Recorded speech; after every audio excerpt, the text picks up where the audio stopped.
The full moon lunar eclipse in Pisces has come and gone, but we are very much still in the heart of eclipse season. In between the lunar eclipse of eclipse season and the solar eclipse of eclipse season, we are now in an acceleration and an integration portal, or that's what some people who work with energy might call this time period in between the lunar eclipse and the solar eclipse. And these are opportunities and offerings from the stars above for us to experience revelations, epiphanies, insights, as well as the integration of whatever we have realized we need to let go of in order to step into our new role, our new identity and sense of ego that will be born under the solar eclipse in Virgo. So before we get into it, I'm Michael the Hierophant. I'm a mystic and magi, and I invite you to join me every single Wednesday for my astrological and divination ritual and workshop, Consciousness Conjunctions and Conversations.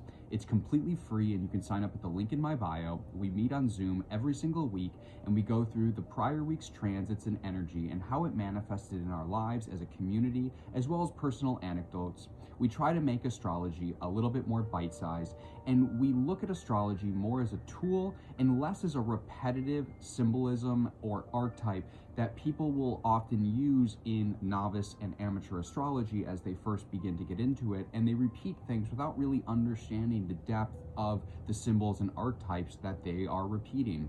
We also talk about the next week's transits as well as celestial movements, and I teach you how to delineate where these transits and movements fall in your spiritual journey and how to make sense of the highs and lows of your life, because as we adventure through this dark forest that we call life, we have no idea where we're going, but we have this idea of where we want to get to. There is no better compass, in my opinion, than the stars above as a map to get us where we want to go. So please, I encourage you to join me. Check out the link in my bio, or you can sign up and get the Zoom link for every Wednesday at 6:30 Pacific. And you can join us and we can have a lot of fun, and we can talk astrology, spirituality, divination, and everything else under that umbrella. So let's get into the forecast for September 10th. There's a couple major transits we're going to be focusing on in this video. The first is that the sun is in Virgo opposing the North Node in Pisces exactly. We're also going to be looking at the fact that Mercury is in Virgo opposing the exact lunar eclipse degree of where the lunar eclipse took place on the 7th. We are also going to examine Lilith and Scorpio squaring Venus in Leo and how that interesting play is affecting the greater story that's taking place. So let's begin with the fundamentals. We have the sun in Virgo opposing the North Node in Pisces. When the sun is in Virgo, it's essentially our sense of ego. The sun is our current sense of self. Think of that as like your current timeline, who you are when you are watching this video, the feelings and the behaviors and the rationale that you relate with. That's the sun. The North Node is how we experience our spiritual and conscious evolution in this life. Now, different schools of astrological thought assign different types of more specific niche values to the North Node, but the easiest thing to take away from the North Node is the North Node is your spiritual challenge. And so whether you look at the North Node as benefic or malefic, again, it depends on your astrological school of thought, but the North Node often brings uncomfortable, discomforting situations that require you to step up and step above what your current sense of being is. So immediately right off the cuff, we have the sun in Virgo opposing the North Node in Pisces. And essentially what that transit suggests is that our sense of self, our sense of ego, who we are at this current moment of the timeline, is experienced in external situation, because that's how oppositions tend to manifest. They tend to manifest as external situations in our everyday life. They're not stuff that we experience internally. It's something that provokes an internal response because it's happening in our external world. And so this is essentially, to me, looks like a situation of discomfort where we have to acknowledge that we are going into some very uncomfortable territory in the Piscean area of our chart. And the prescription of action for the Piscean area of our chart is surrender. It's mystical surrender. And the way that we understand this is Saturn, as of the 1st of September, has just re-entered Pisces during its retrogradation period. So if you want to understand what the scenario or the event is that's reaching a peak between the sun opposing the North Node, all you have to do is look at what themes have been coming up since Labor Day, since September 1st, when Saturn re-entered Pisces, and you will get a very strong idea as to what the situation is that you are being asked to essentially enter the discomfort and know you are going to be very uncomfortable here. It's going to challenge your sense of being and your sense of self.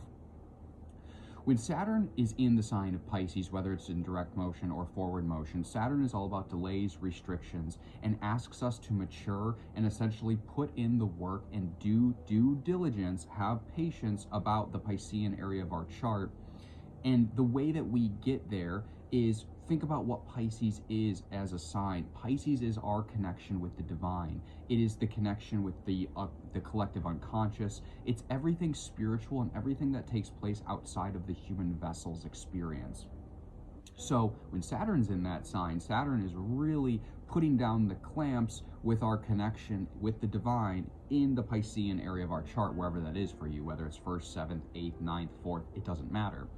And so what Saturn asks, the prescription of action for Saturn in Pisces, is to just surrender. It's to have patience. It's to understand I am essentially being squeezed thin in the Piscean area of my life, and there's no amount of fighting the current, fighting against the resistance that's actually going to benefit me. So this is where Saturn's actually teaching us it's sometimes better to just surrender to the divine nature of your life unfolding.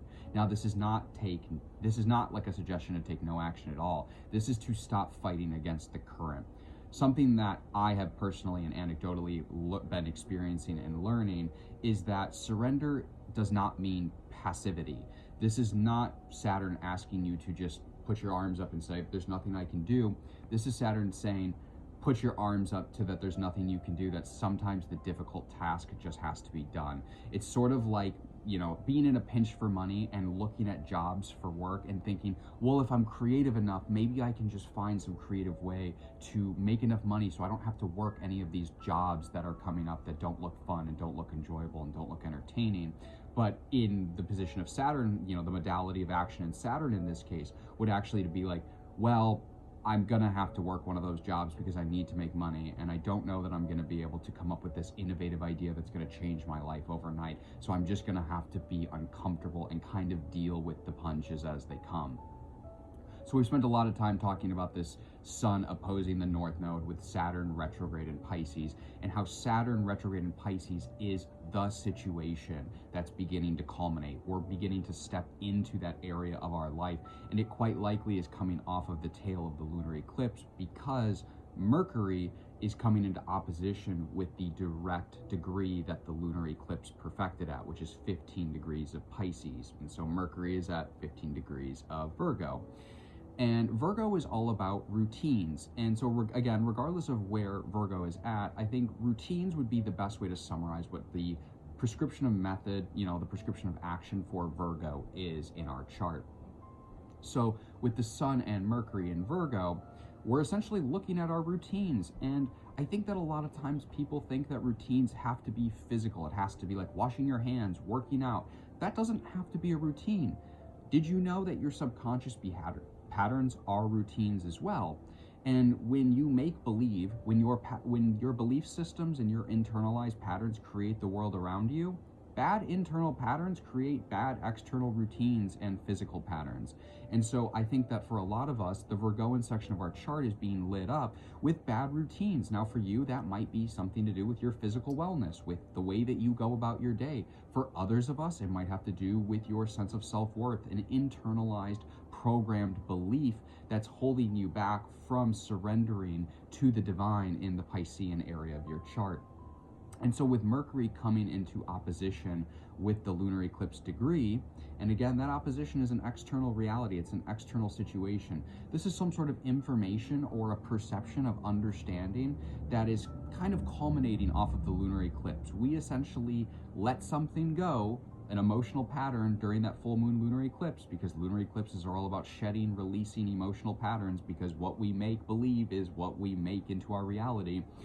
So Mercury is coming in to say, hey, if you actually want to get rid of that pattern, you're going to have to process this in the Virgoan section of your chart. Now, also keep in mind, both of the transits we're talking about, Sun opposing the North Node as well as Mercury opposing the lunar eclipse degree, are of the nature of Saturn, and opposition is ruled by Saturn. So we can look at both of these transits as directly supporting Saturn, which is how we can effectively go back and say, whatever is happening right now is the culmination of what Saturn is trying to tell us about the Piscean area of our chart. Now, does that mean Saturn's done in the Piscean area of our chart? No, no, no. Saturn is just cleaning up, and especially with this being the last pass of Saturn in Pisces before it completes that complete synodic cycle around the zodiacal chart and re-enters Aries, is there and is not going to leave Aries for the foreseeable future, you know, until it moves into a subsequent sign. It's not going to retrograde anymore. Saturn is essentially cleaning stuff up, and so we're essentially getting a backward sweep of all the areas of our life where we have not released enough to the divine and we're not playing into the divine's plan. Now, all of this is being flavored today by the fact that Lilith in Scorpio is squaring Venus in Leo. And Lilith is, again, it's our escapisms. It's our addictions that we can turn into personal power. And I like to compare it to being the reaction to the Tower moment. It's the reaction to the Pluto moment. How do you respond to trauma? How do you respond to difficult things? What is your natural tendency of escapism? And whatever that is, that's Lilith. And so Lilith in Scorpio is asking us to transmute whatever that shame and that guilt is into a personal power. The square is of the nature of Mars, so this is going to be an internal tension. And so this internal tension is taking place at the same time there's externalized tensions taking place in our real world between the Sun and the North Node. The Venus is our desires, and with it being in Leo, it's the desires of our inner child. It's desires coming through the lens of our inner child.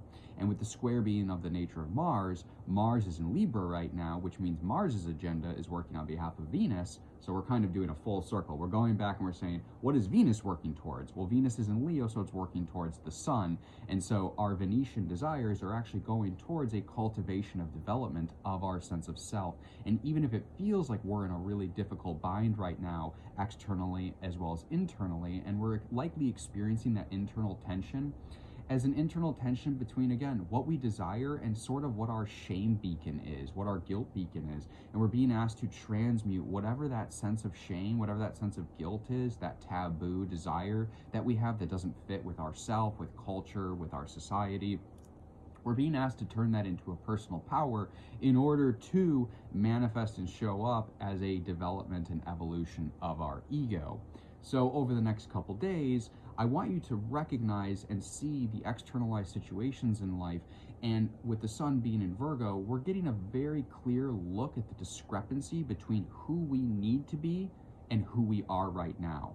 And we're going to have to step over and work through and integrate that discomfort, because come around the solar eclipse at Virgo at the end of the month, we will be birthing a new sense of our identity, a new sense of our egoic self. Our new current version of the timeline will be updated, so to speak, and it'll be a significant software update come that end of the month. But in the meantime, we have to integrate and process what the Piscean area of our chart has been asking us to release. If you enjoy these spiritual and astrological narratives and the way that I use astrology as a divinatory tool and not just a repeated buzzword thing to kind of talk about the energy as if it's the weather, as if we can assign as if we can assign fatality to our lives, that this transit will mean this, you know, no, it's all about divinatory interpretation. And so if you enjoy the divinatory interpretation, I encourage you to check out the link in my bio where we do this every single week in a group setting, and you can learn more about using astrology as a divinatory tool. If I don't see you in class, I'll see you in the next video, and I hope you're having a wonderful eclipse week.